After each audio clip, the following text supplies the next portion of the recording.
Coming up on the show, many folks around Atlanta metro area planning to hit the roads and to the skies for the 4th of July holiday. We got your travel plans covered, folks. You want to keep it right here. Also, we're examining why a jury returned a split verdict in the Sean Combs sex trafficking trial. And we're following the most up-to-date developments on President Trump's big, beautiful budget bill. This is The Take. Let's get it.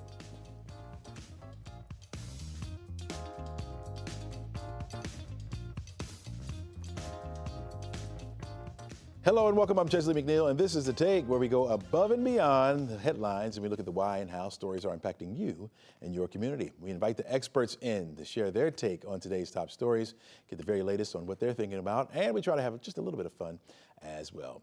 Let's start you off with this. Right now, you are looking at the tarmac at Hartsfield-Jackson. Last Thursday kicked off the Independence Day travel period, and it's estimated that more than 4 million passengers will pass through the airport before it all wraps up on Monday. With us now is Jordan Beegler. He's the Deputy General Manager of Operations at Hartsfield-Jackson. Welcome to the show, Jordan.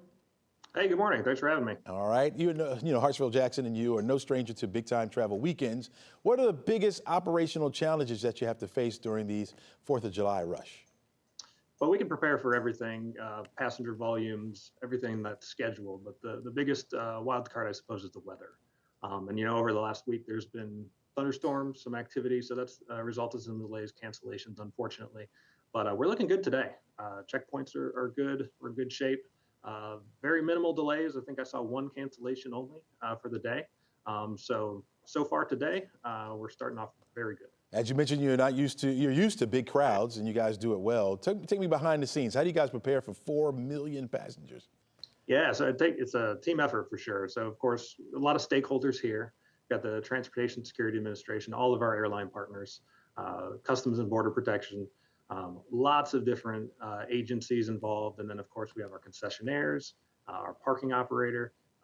So there's a lot that goes into it, just a lot of coordination with all those different groups. And obviously it starts well ahead of the holiday, weeks and months ahead. We can see this one coming so we're definitely ready for it. But then we have our contingency plans in place as well. We have an entire emergency operations center that's staffed and ready. So we're ready to go, and we look at our plans every year. We look at how the event went, how the holidays go, and we make adjustments. So we're always learning, always making adjustments. But we're in good shape today, well staffed, of course, and airport's in a good position. Favorable weather today, so good timing, I think. That's always a plus, right?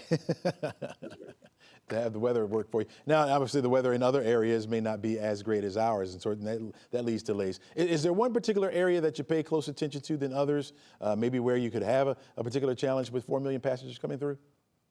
I think it changes based on the time of day. So certainly, you can just kind of imagine the passenger's journey as they come to the airport. So it starts with the roadway, then the curbside, then the checkpoint, then our plane train system, then the concourse, and finally to your gate. So we kind of look at all those things in order. We look at our peaks. We're through the first peak of the morning, the highest peak of the day. So based on that, everything has gone well so far, and we're in good shape there. But and then we just reassess. We look throughout the day. We've got, like I had mentioned before, our emergency operations center, our airport operations center. That's kind of the eyes in the sky, looking at the whole operation. And then we have a very large team on the ground, front line, and we couldn't do it without that group. So whether they're managing the checkpoint or the train or just looking at the cleanliness of the facility, it's really all hands on deck to make sure that we're performing as we would expect. So is it really just the weather that leads to those hiccups that you may experience on weekends like this? I'm sorry, could you say again? Is it really just the weather that would present a hiccup for you? I mean, I guess there's any number of things that can go wrong with the operation, but the point is, I suppose, that we have the people ready and trained to respond to it. So the weather is the wild card, like I mentioned, but there can be other interruptions. Our train system could have a hiccup where we have to deploy our contingency plan for that. There can be just delays in weather in other parts of the country that could affect Atlanta, although there might be nothing here. So there's a lot of things, but it's really just make sure that we are ready to implement anything and be ready for anything, quite honestly. I understand you guys have been overnight testing power system checks and that kind of thing. How do you schedule something like that when you barely have any downtime? It's like America's busiest, or the world's busiest airport. How do you do that?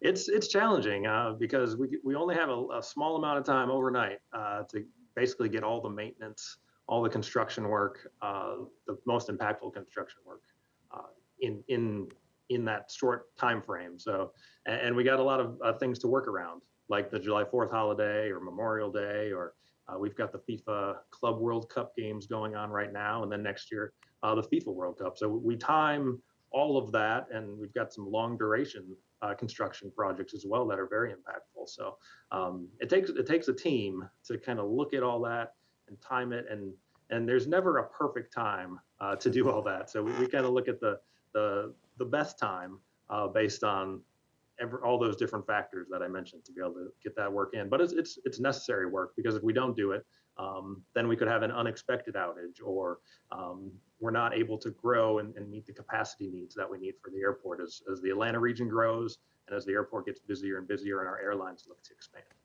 Yeah, you mentioned it, the World Cup coming next year. Are you guys doing? I'm sure you already started talking about it. What are you doing special for that, or how are you preparing for it? Quite a lot, yeah. I mean, we've been talking to FIFA for probably the last year or more on our operational plan. So looking at everything from just the capacity of our facility to additional parking for aircraft, different VIP type procedures that we'll have for the players, for the staff of FIFA to be able to get them in and out of the facility as quickly as we need. And then, like I mentioned before, just the contingency plans. Just if something goes awry, weather, what have you, just being ready to implement those procedures. All right, Jordan Beegler, thanks so much for being with us today. And yeah, you guys doing a great job. Keep up the good work. All right, thanks very much. No problem Thanks at for all. All right, take care. As Jordan mentioned, weather not a problem as far as your travel goes for today, and he's right, especially if you're going to be flying out. Even if you're driving, folks, you may need your shades, of course, because we're going to have plenty of sunshine around here. Even if you're doing a local trip, it should be nice. We're not worried about any rainfall, at least, maybe well over toward the east. If you're going east of Athens, you may have to worry about a few raindrops there, but other than that, we should be fine and dry. We'll stay that way as we head through the holiday weekend as well. Friday, 4th of July, 93 degrees will be the high temperature, 92 on Saturday. Sunday, 91 for the afternoon high. As we head into next week, that's when we'll start to see the increase in moisture and a chance for showers starting to get a little bit higher on us. 20% chance is low on Tuesday, but it's there. 93 degrees will be the high temperature. Of course, it'll feel warmer because we'll have some of that humidity creeping back in. 30% chance for some showers on Wednesday. 92 degrees will be the afternoon high. Hey, you're watching The Take on the WATL and 11Alive Plus. We're back right after this.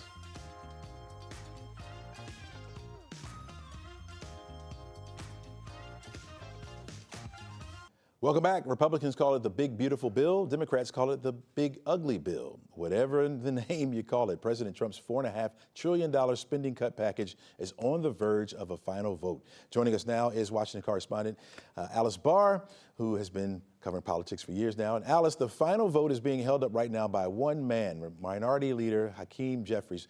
Keep us up to date. What's going on right now? Yeah, so he is allowed to speak for as long as he wants to. It does appear he's now getting close to finally yielding the floor. He's been speaking for more than 4 hours by now. And throughout the morning, we've been speaking with lawmakers who say he's had multiple binders of material that he's been sifting through, reading out stories about constituents affected by the bill, going all the way up to Wyoming. So he was prepared to really make a stand here for as long as he could speak. And he just said that he's down to the last story that he wanted to officially enter into the record. So when he does yield the floor, then House Speaker Mike Johnson will step up.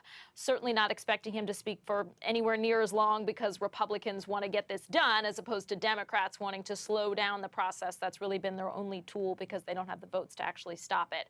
So we expect to hear from Speaker Johnson, and then this will move toward a final vote on final passage of the big bill in order to get it back over to President Trump's desk. 4 hours. Wow. Yeah, he can probably go longer if he covers severe weather like I do, but probably wrap that up. What do we know about any Republican holdouts? Right. So before this delay from the minority leader, there was a delay from within the Republican ranks that went on for more than 5 hours throughout the entire night. We've been tracking this. And those GOP holdouts held up a procedural vote before finally agreeing to move ahead. There were initially 5 that were voting no. 4 of them would be considered hardline conservatives who had objections to how much money this bill adds to the deficit. It's projected by nonpartisan projections to add more than $3 trillion to the deficit. So they were largely, balking because of that. And we know that President Trump had been working the phones all throughout the night. He went onto social media as well to air his frustration, asking why are the Republicans holding this up? What are they waiting for? What are you trying to prove? Earlier in the day yesterday, he also had met with holdout Republicans at the White House looking to ease those concerns over the bill's spending. He has repeatedly said he does not believe that it's going to add to the deficit and has been presenting some alternative ways of looking at this, the growth that he says is going to offset any of the spending. So that appeared to work. In the end, there was only one moderate Republican, Brian Fitzpatrick, who voted with all Democrats against a procedural step to let it advance to now the debate we've been seeing and next the final vote. And so today is the 3rd, right? Tomorrow is the 4th. What is the plan to go ahead and get this bill signed or get it on the president's desk to have it signed? So assuming that those same 4 Republicans who went along with the procedural step are on board for the final vote, which it stands to reason that if they were going to, take their stand, they did it already. They seem to have been swayed, and now they would go along and they would vote for this. Then that means that this vote will be coming up before too long here. It appears that it's going to pass, and then it can head straight over to President Trump's desk for him to sign it. He wanted to get this done before the 4th of July holiday break out of concern that if you waited past this point and tried to make more changes because the House couldn't make any changes to what the Senate had done in order to stick with this timeline, the concern was going back and forth with sort of ping-ponged changes that could kill momentum and imperil funding for the president's domestic policy priorities. All right, Alice, thanks so much. We'll be clinging closely to see if this thing wraps up anytime soon. Thanks so much for joining us. All right. Sean Combs avoided major charges but still faces jail time. We'll talk about how much time he'll actually face, or he could actually face, coming up. Stay tuned. All right, welcome back to the show. Checking around the roads right now in Metro Atlanta. A lot of folks trying to get on the roads. This is the 285 top of the perimeter near Powers Ferry Road in Fulton County. You see a little bit of slow driving there. In some spots, or people just trying to get off that exit right there, perhaps. You can see traffic is moving pretty smoothly right there. It's going to be a busy weekend around the nation's highways. AAA is estimating about 61.5 million people are planning to drive through the 4th of July holiday, and that'll mark the about 2% increase from last year's driving. That's the highest on record right there. Here with us now is Kyle Collins with GDOT's. He is GDOT's Communications Program Manager. Welcome back to the show, Kyle. How you doing? Yeah, great to be here. Got a busy travel weekend ahead. I know you do. First of all, is GDOT ready for this busy weekend? Yeah, we think we are. It's not our first time. We're trying to make that travel have less headaches and also be safer. We're suspending construction-related lane closures on all your major interstates and state routes starting this afternoon through Sunday night. Additionally, we published some of the best and worst times to travel during this period as well. Yeah. Is that how you guys have been preparing so far? Yeah, mostly. And another perk, too, I know we had some big announcements leading into this week. Hero returning to 24/7 patrols on those 400 lane miles of interstates in the metro area. So that's been a big push, and that's an additional tool that we have to keep people safe and keep traffic moving if there are any incidents in the metro Atlanta area. You guys suspended most of your lane closures through the weekend. How much of that actually helps smooth things out on the drive? Oh, we hope it will. I mean, there may still be some emergency work that has to occur. There may still be some work outside your main travel lanes. We're doing all we can to mitigate some of those delays in the busy metro corridors, but also West Central Georgia and Southeast Georgia. So those 3 locations are really what we consider the hot spots where we're really going to see traffic tick up from pretty much lunchtime today through 8 p.m. and also on a lot of people's return trip Sunday evening. So that's something to look out for, specifically 75 connector area Also, 475, 16, and 75 if you're going down to the Macon area. And then the Savannah area, 1695 is where we typically see the biggest bumps and the heaviest congestion during this time. You mentioned the 24 service or Hero trucks. How busy do you think they'll be this weekend? Well, if you look at the last 21 months when we had, slightly reduced coverage, we still had our champ operators as a stopgap measure. They worked over 135,000 incidents in that 21-month period. So they're available. Hopefully they don't have anything to work, but we know that's probably not going to be the case. And they're professional and they're going to keep you safe and get you back moving and also support emergency responders when needed. Kyle, is there any spots that you would tell people, obviously, if you had your way, would you tell people to avoid or try to get around this weekend? Well, 75 is always a theme, in and around that metro market area, and then going down towards Henry County. People are very familiar going north to south if you're traveling to and from the beach and various neighboring states. So 75 has been a trend. We talked about that area around the connector. I think last year the 24-hour volumes were about 325,000. You mentioned a 2% increase. AAA was citing we would expect to at least meet or exceed that today in this 24-hour period. So something to look out for. And then just expect more congestion on those interstates around 95, 16 if you're heading to the coast. You mentioned today starting at noon and lasting right on through the evening drive. What are the other times that people should really be looking for the heaviest traffic? I know that you mentioned Sunday as well. That's probably going to be the busiest. Do you expect that? Yeah, so roughly from 5 to 8 on Sunday, July 6th, is when we expect traffic to really peak in those locations we talked about, Metro, West Central, and also in Southeast Georgia. So just be aware, plan ahead, add 30 minutes to an hour potentially to your commute. There's also a lot of new tools that we have available. We have a 511 Georgia app that gives you turn-by-turn navigation. You can see where any issues might be. You can also hands-free dial a Hero or a champ operator if you need assistance via that app. Kyle, people cannot blame the weather this weekend as far as the travel goes on the roads. So I'm off the hook, man. That's awesome. Hopefully we have a sunny and safe long weekend period. All right. Kyle, thanks so much for joining us. Really appreciate it, man. Okay, take care. Be safe. All right. Don't go anywhere, folks. We got much more for you coming up right after the break. This is The Take.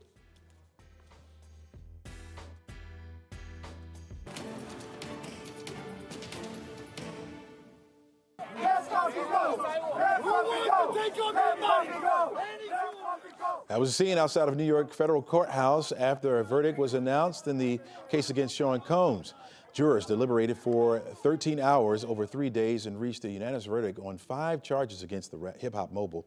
Combs was found guilty on 2 charges of transportation to engage in prostitution, but not guilty on sex trafficking and racketeering conspiracy. Combs now facing a maximum possible sentence of up to 10 years in prison. The judge has not yet officially given a sentencing date. Here to break it all down for us is defense attorney Daryl Cohen. And Daryl, this was our little Super Bowl between me and you right here.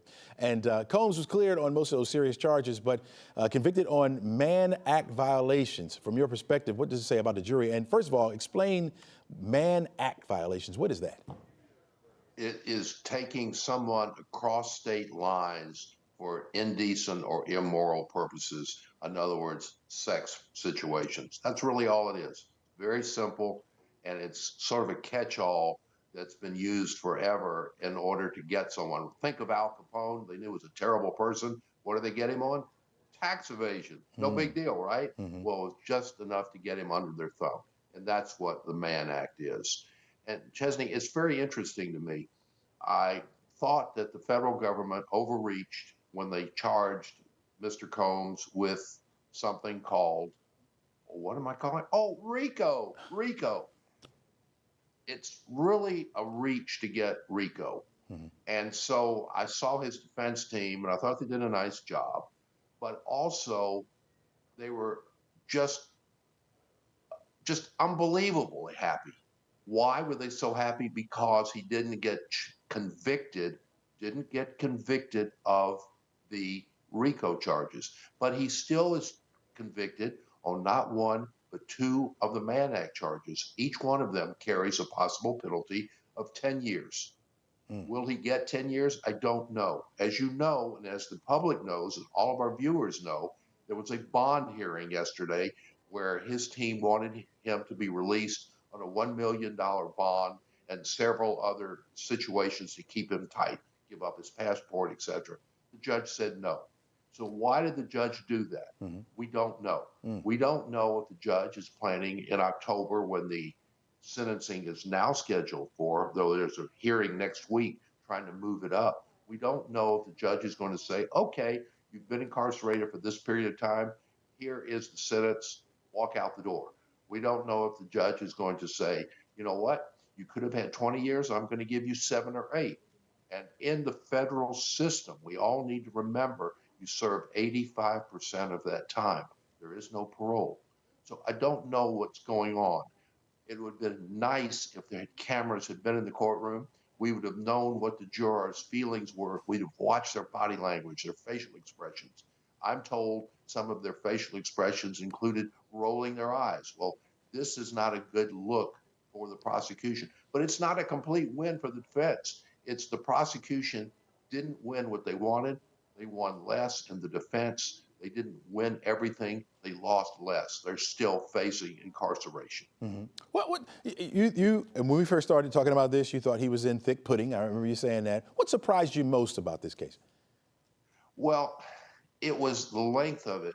I always believed, as a former prosecutor, in the KISS method. Keep it simple, stupid. Keep it short, stupid.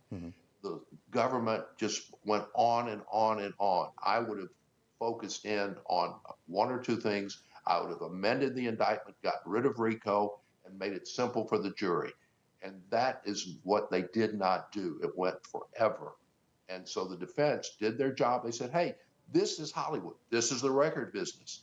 We do what we do here. You do what you do as a public. We're different. We didn't bother anybody. We didn't force anybody. And that's not what the evidence showed. Yeah.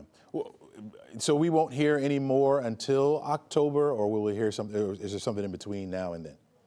There is a hearing scheduled for next week where the defense wants to move up the sentencing. Normally, there's a PSR, pre-sentence review, looking at the defendant's background done by a federal probation officer. And he or she will look at all of the facts and all of the circumstances and make a recommendation to the United States District Court judge. The judge can take that recommendation, follow it completely, follow it not at all. But the judge also will take into account anything that made it worse or made it better. And there are something called the sentencing guidelines, which in the beginning when they came out, they were a suggestion. Then they became mandatory. Now they're back to a suggestion. So the judge can do whatever he wants, anywhere from 0 to 10 years per count. So it could be 20 years, 10 years consecutive, one on top of the other, or it could be 10 years, it could be 5, it could be 2. I don't know what the judge is thinking, and it would be helpful if we had seen the judge while the trial was in play, watching the body language, watching the facial expressions. Gotcha. All right, Darryl, don't go anywhere. We're not done with this thing yet. We're going to bring it back in, especially as we hear the sentencing and get the finishing touches on this case. Thanks so much for joining us, and thanks so much for your insight always. Thank you. Happy 4th. All right, same to you. All right, folks, don't go anywhere. We're back right after this.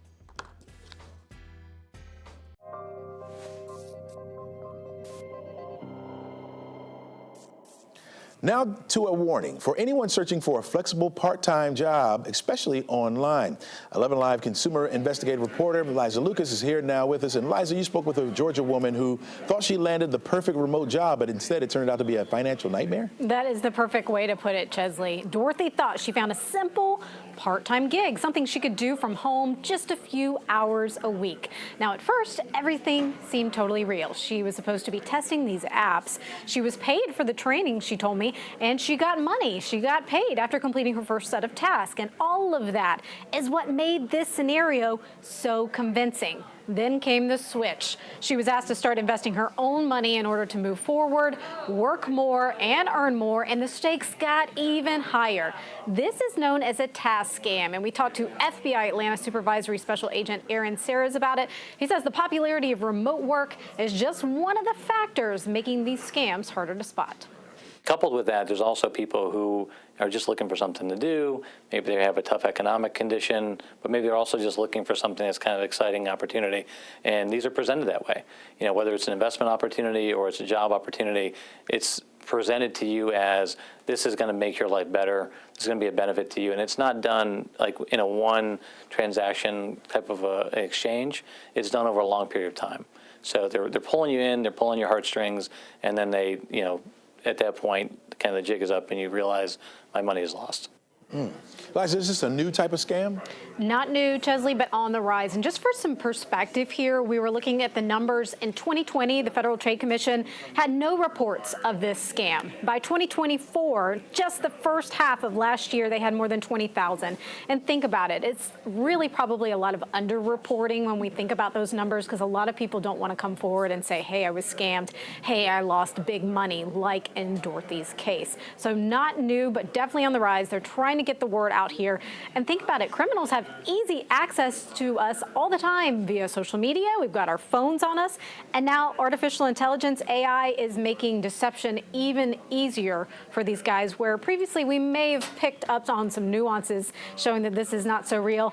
Now that's harder and harder to be the case. Wow, you said she lost big money. How much did she lose?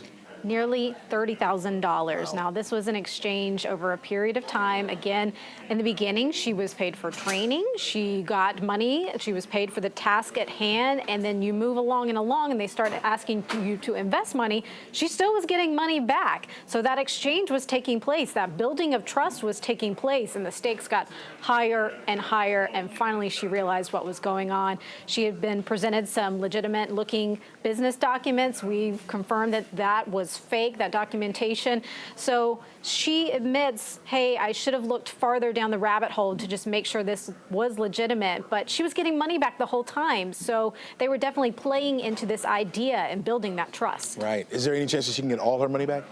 No, and she really has no hope of it. When we talk about these scams, we often talk about cryptocurrency and these mobile payment apps, and that was definitely the case in Dorothy's case. You're going to hear from her in our story tonight. But again, Bitcoin was involved, various other types of wire transfers and cryptocurrency, and all of that makes it harder and harder to get your money back. So her goal at this point is really to get the word out, because she knows a lot of people are out there and at risk of getting scammed too, just seeing how easily it was to be drawn in and then played upon by these criminals. And she just wants to make her story heard to hopefully, Chesley, help other people not fall into the same trap. Liza, have you heard of anything? Are they targeting any particular group of folks or just those looking for a job? Really, when I talk to FBI Atlanta, it can be across the board. You know, these are crimes of opportunity, but FBI, they basically said that they can go onto your social media. They can see exactly who you are by information that you're putting out there and kind of customize and reach out that way. They're using sometimes legitimate company names. I know a lot of us in the 11Alive newsroom have gotten these texts as of late with big company names mentioned. Remote work, we know, is everywhere right now. So they're really playing upon that and preying upon everyone from maybe seniors who are looking for a little bit of extra income. It could be teenagers who are looking for easy summer jobs. So really, it's across the board, which is why this is so concerning. And depending on where the criminals are located, if they are in countries that maybe the U.S. does not cooperate with, that can make investigating these cases even harder. Oh, wow. Liza, always love your reports. You give us so much to think about and know. So really appreciate it. More tonight at 11. All right. All right, if you have a tip that you want us to know or you want our team to investigate, well, all you have to do is call Liza at 404-873-9111. Again, that's 404-873-9111, or email her at investigates@11alive.com. All right, as we get set for the holiday weekend, you know, it'd be important to know what the weather's going to be like and how it will impact you. Here to help us look at that is Dylan Lusk. He's the senior forecaster at the National Weather Service in Peachtree City. Dylan, how you doing, man? I'm doing good. How about you? I'm doing pretty good. All right, look, you know, what a perfect time for a front to come through and knock this humidity down just in time for the 4th of July holiday weekend, huh? We love to see it, especially this time of year with everybody going to be outdoors. So what can we expect? Are there any showers that are going to pop up at all this weekend? So at least for the 4th, going into tomorrow, it looks like we should be across Metro Atlanta mostly clear at this point, where there's a very, very small chance out there that we could see something on the south side of the metro, but otherwise it's looking like it should be a great 4th. As we go into the weekend, in terms of our rain chances, Saturday into Sunday, we could see a couple of like isolated storms start to creep back into the metro as it's summer, it's July, the humidity is eventually going to return, right? So we could see a couple of storms that start to creep back in, but they should be pretty isolated overall. So it's shaping up to be a pretty good weekend for folks. Of course, we've been here harping on the lower humidity, right? We've been talking about that because it was so high and it was so hot. We're still going to see temperatures in the 90s, so we're still going to be in like a heat wave here. What should folks know about that heat? Yeah, so like you said, it looks like we're going to have temperatures that'll creep up into the 90s. We're going to have heat indices. That feels like temperature when you include the humidity and the wind and stuff like that. That's going to creep up to about the mid 90s across the metro through the weekend. So with heat like that, obviously, a lot of us, we live in Georgia. We understand the heat and humidity and stuff like that, but you still got to take care of yourself, even if you're quote unquote used to it or anything like that. You're going to need to make sure that you stay hydrated if you're going to be outdoors, especially for extended periods of time. Also, if you're planning on being outdoors and stuff, and you do, feel that heat getting to you a little bit, don't be afraid to step inside if you can. Take advantage of that take advantage of that AC and stuff like that. Absolutely. I have a friend of mine. He's going to be running in the Peachtree Road Race. I told him I was going to be talking to you. He wanted me to ask you this question. I hope we don't catch you off guard. Oftentimes we talk about the heat index. He wanted to know about the wet bulb. And I'm thinking, what do you know about the wet bulb, right? So for runners, is that a key factor to know what the wet bulb is versus the heat index?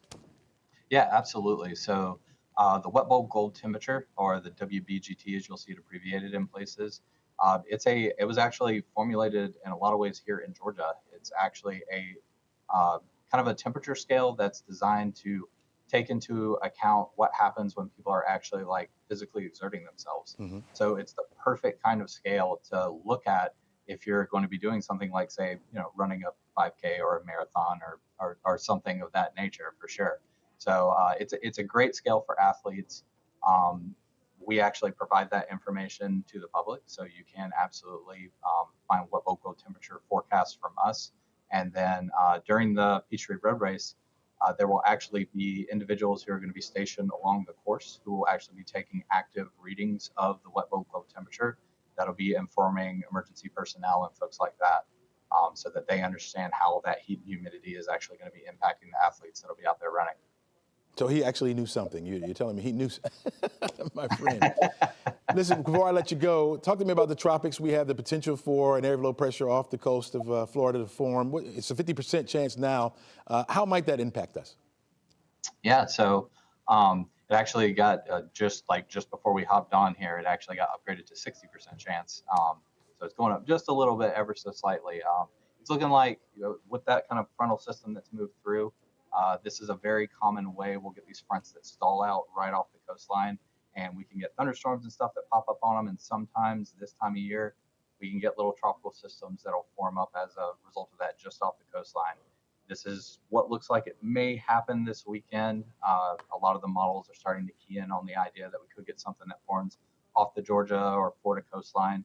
It looks like at this time, if it does form, that system would form, say, Saturday or Sunday, sometime in that time frame, and then move off to the northeast, hopefully away from us, and not be a problem, at least for the state of Georgia. Yeah. So let's hope it stays that way. We'll be blowing to keep it away. Yeah, exactly. We'll put the fans up on the roof, see what we can do. Absolutely. All right, meteorologist Luss, thank you so much for joining us. Appreciate your insight, my friend. Thank you so much. All right, take care. Folks, don't go anywhere. We got much more for you coming up. This is The Take, and we're back right after this. All right, well, you may be surprised at how many people are injured due to fireworks each year. We have some safety tips for you. Right now, we're going to go over to our good friend, I believe it's, who's joining us here? We have Jason Daniels from DeKalb County Fire. Welcome to the show. Thank you, sir. How are you? I'm doing good. We have technical difficulties, but hey, man, you're saving the day for us here. All right. From your experience in Metro Atlanta, how big of a spike in fireworks do we relate to getting calls on the 4th? Yeah, so the 4th typically can be a busier time for us. I'm sorry, say it again. Sorry about that. I was saying that the 4th sometimes can be busier for us due to the influx of fireworks and the amount of people using them. And us as DeKalb County Fire Rescue, want to make sure that people are using fireworks the correct way and the safest way possible. What kind of fireworks are legal here in Georgia? I mean, I know there's different types. What kind are illegal for people to use? Correct. So when we talk about fireworks, we want to make sure that the citizens are using consumer grade fireworks. There's a big difference between the consumer grade and the professional fireworks. And all consumer grade fireworks are legal here in Georgia. Mm-hmm. How much is a problem controlling the legal fireworks? Is there a problem with that here, or could it be a problem? It could be a problem. Obviously, like you said, those people that are using the professional fireworks have the license to do so. Mm-hmm. So they are a little bit better trained at using those bigger and louder fireworks that cover more area. And again, we just want to make sure that our citizens are taking heed and taking precaution while using the consumer grade fireworks correctly. Yeah. What's the most common mistakes people use when trying to, or that happen when people try to set off these fireworks at home? Well, as we all know, we see the social media trends and the different things that go on. I think social media is a big player, and the trends are a big player in how people get injured using fireworks. Most typically what we see are people lighting multiple fireworks at the same time, which can obviously pose a problem, being that the timing is everything when it comes to fireworks. The fuses are different, they're different lengths. It takes shorter times for some to go off and longer for others. Yeah. And again, so that can pose a problem. Also, people trying or attempting to relight a firework that they already tried to light, it did not go off. Mm-hmm. Right? Oftentimes that can cause tragedy as well. When I was a kid, sparklers were the thing, right? We as kids would run around with these sparklers, 2 at a time, 3 at a time, or whatever. Put them in your ear. That kind of can they actually cause some harm? Oh, sparklers are very dangerous. As you just said, as a kid, right? People typically give sparklers to kids because they think that they are, they have the least amount of potential to do damage. And it's actually not the case. Sparklers burn very hot. They burn enough to actually melt glass. We're talking about 1,300 degrees or so when it comes to actually lighting a sparkler. So they are very dangerous and should not be handled by children. We were just reckless, I think. We were just a little bit reckless here. What should someone do when they get injured? What's the first thing you do? If you were to get injured, the first thing you want to do is call 911. Mm-hmm. So you want to be able to get help en route to you before you start to remedy any type of injury. But when you're talking about any types of burns or anything like that, you want to obviously remove the person from the immediate area where they actually got burned. And again, make sure you call 911 first.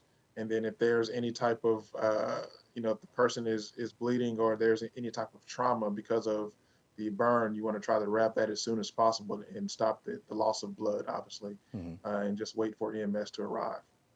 So many people lighting fireworks around this time of year, neighborhood to neighborhood, right? I have to go to work early in the morning. I'm hearing this thing popping off all night long. I mean, do you think we're doing a good job so far trying to police this thing? I mean, how much? Obviously, it starts to amp up around this time of year as far as the injuries and the reports that you all get. Should we do a better job? Is this something we can do to kind of curb the amount of hazards that come with this? Well, I will say this. We always encourage people to go to the bigger shows, meaning the professional fireworks. We do want to say that, but we do understand and want people to enjoy their time with their family as well. So we do understand that people will have their own fireworks show, if you will, but we do encourage people to go to the professional shows. But we could do a better job as citizens. First, you want to read the labels of the fireworks to know what that firework does. Make sure you have that firework facing the right direction. Oftentimes we'll see injuries where they'll put the firework down, not understanding where it's going to come out at. And oftentimes that can be, the firework will be shot into the direction of where people are, right? Or they may have it, it may be turned the wrong direction and can cause injury that way as well. Mm-hmm. So be diligent in reading the packaging, know what you're doing. Keep kids and pets away from fireworks. As I said before, don't attempt to relight a firework. Mm-hmm. Don't light multiple fireworks at the same time. So those are some things that also a good thing to put in there as well, is to make sure that you have some type of water source or extinguishment source nearby while lighting your fireworks. Yeah. Oftentimes we'll see things get out of control because those fireworks are wrapped in paper, which is a flammable material, which will also sometimes catch on fire, and people don't have anything immediate that they can actually grab to actually put out that fire at that time. Yeah. Also, you want to think about where you are lighting the fireworks, right? We don't want to light fireworks next to dry brush or any type of foliage or anything like that, because it can immediately catch fire as well and cause a bigger problem. Yeah. Captain Jason Daniels, thank you so much for joining us, man. Have a safe and happy 4th of July. Thank you, sir. You do the same. All right, take care. All right, folks, don't go anywhere. Plenty more stories for you coming up right after the break.